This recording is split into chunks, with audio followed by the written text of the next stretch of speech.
हमारी ब्यूरोक्रेसी आम जनता को बेवकूफ़ बना सकती है, हमारे पॉलिटिशियन को बेवकूफ़ बना सकती है, लेकिन हमारी जुडिशरी को की आंखों में धूल झोंकना हमारी ब्यूरोक्रेसी के बस की बात नहीं है। मैं ऐसा इसलिए कह रहा हूँ क्योंकि ऐसी कोशिश की गई, लेकिन जुडिशरी ने ब्यूरोक्रेसी को इसके लिए अच्छे से लताड़ लगाई। मामला था एक डेली वेजर वंदना गुप्ता का, जो एक जिनकी रेगुलराइजेशन काफ़ी देर से पेंडिंग थी और बार बार वो कोर्ट में गई और कोर्ट ने बार बार उनके हित में फैसला सुनाया और गवर्नमेंट को बार बार ये आदेश दिए गए, निर्देश दिए गए कि उसको जो है रेगुलराइज किया जाए। लेकिन सरकार कह लीजिए, जब ब्यूरोक्रेसी ने कहीं ना कभी कोई बहाना बना के, कभी कोई बहाना बना के इन सारी चीज़ों को टालती रही। और इस बार जो ब्यूरोक्रेट जिसका पाला कोर्ट से पड़ा है वो है आईएएस अफसर मनदीप कौर, जो कमिश्नर सेक्रेटरी हैं रूरल डेवलपमेंट एंड पंचायती राज की, और उनके डिप्टी सेक्रेटरी जाफर हुसैन, जिनको कोर्ट ने ना सिर्फ लताड़ा है बल्कि अगली तारीख में कोर्ट में पर्सनली हाजिर होने के निर्देश भी दिए हैं और उनके खिलाफ जो है अवमानना का मामला भी जो है वो कंटेम्प्ट ऑफ कोर्ट का केस भी जो है फ्रेम किया है। नमस्कार दोस्तों, 2018 से जम्मू कश्मीर की जो जनता है वो नौकरशाही को झेल रही है और नौकरशाही तमाम तरह के जो अत्याचार हैं वो जनता पे कर रहे हैं, क्योंकि यहाँ पे पूछने वाला कोई नहीं है। हालांकि जम्मू कश्मीर के जो राज्यपाल मनोज सिन्हा हैं, अगर उनके नोटिस में कोई बात आती है या फिर जम्मू कश्मीर के जो चीफ सेक्रेटरी हैं डॉक्टर अरुण कुमार मेहता, उनके नोटिस में कोई बात आती है तो उन चीज़ों पे संज्ञान लिया जाता है। लेकिन इतनी बड़ी ड्यूटी, जो 1.5 करोड़ से ज़्यादा जिसकी पॉपुलेशन है और इतने सारे डिपार्टमेंट, अलग अलग चीज़ों को संभालना ना ही तो राज्यपाल के लिए संभव है और ना ही चीफ सेक्रेटरी अकेले ये दो लोग ये सारी चीज़ें कर सकते हैं। नौकरशाही की बात इसलिए हो रही है कि जम्मू कश्मीर सरकार में एक कमिश्नर सेक्रेटरी रैंक का एक आईएएस अधिकारी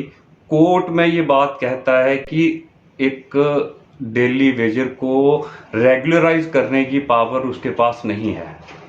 अब जिस कोर्ट में ये केस लगा था, उस कोर्ट में जो हाई कोर्ट में जो जस्टिस थे जज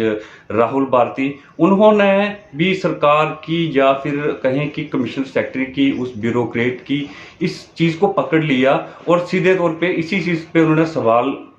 खड़ा कर दिया। उन्होंने ये कहा कि कमिश्नर सेक्रेटरी जो कि एडमिनिस्ट्रेटिव डिपार्टमेंट का हेड होता है, वो एक डिपार्टमेंट को हेड करता है, वो गवर्नमेंट से अलग नहीं है। और क्या जम्मू कश्मीर की सरकार के पास एक डेली वेजर को रेगुलराइज करने की पावर नहीं है? ये अपने आप में बहुत हास्यास्पद बात थी। लेकिन जस्टिस राहुल जो हैं, उन्होंने सीधे तौर पे जो है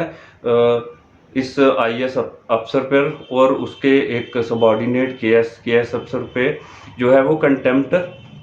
ऑफ कोर्ट जो है वो फाइल कर दी है और थ्रू जो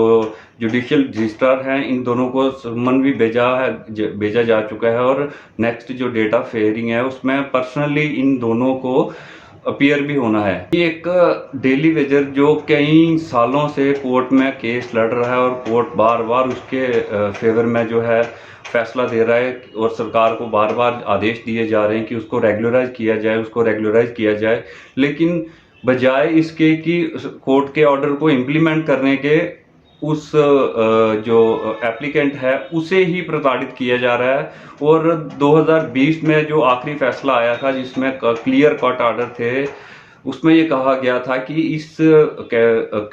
एप्लीकेंट को जो है वो रेगुलराइज किया जाए विदाउट एनी फर्दर डिले। अब 2020 में जो फैसला आता है उसको आए हुए भी अब 3.5 साल हो चुके हैं और कुछ नहीं होता। ऐसे में जब ये केस हाई कोर्ट में लगता है और जस्टिस राहुल भारती के कोर्ट में जब ये केस पहुंचता है, वो इस केस को स्टडी करते हैं, तो वो सीधे तौर पे जो है वो कोर्ट की अवमानना कहते हैं। और जम्मू कश्मीर हाई कोर्ट ने जो है वो रूल फ्रेम किए हैं कंटेम्प्ट केस के अगेंस्ट आईएएस ऑफिसर एंड उनके खिलाफ जो है वो कड़ी कार्रवाई क्यों ना की जाए, इसका जवाब जो है उनसे मांगा गया है। क्योंकि जहाँ कहीं ना कहीं जो है इन अधिकारियों ने जानबूझ के कोर्ट के फैसले की अवमानना की है, कंटेम्प्ट ऑफ कोर्ट की है। तो ये जो ऑर्डर हैं जिसमें इन दोनों अधिकारियों को, आईएएस और केएएस अधिकारी के खिलाफ जो कोर्ट ने कड़ा रुख अपनाया है, ये कब होता है जब जो एप्लीकेंट है, जो आवेदक है, उसकी ओर से पेश हुए एडवोकेट विवेक शर्मा को सुनने के बाद जो है वो जस्टिस राहुल भारती ने रजिस्ट्रार जुडिशल जम्मू को ऑर्डर दिए कि कमिश्नर सेक्रेटरी और जो डिप्टी सेक्रेटरी है उनको नोटिस जारी किया जाए ताकि वो अगली तारीख पे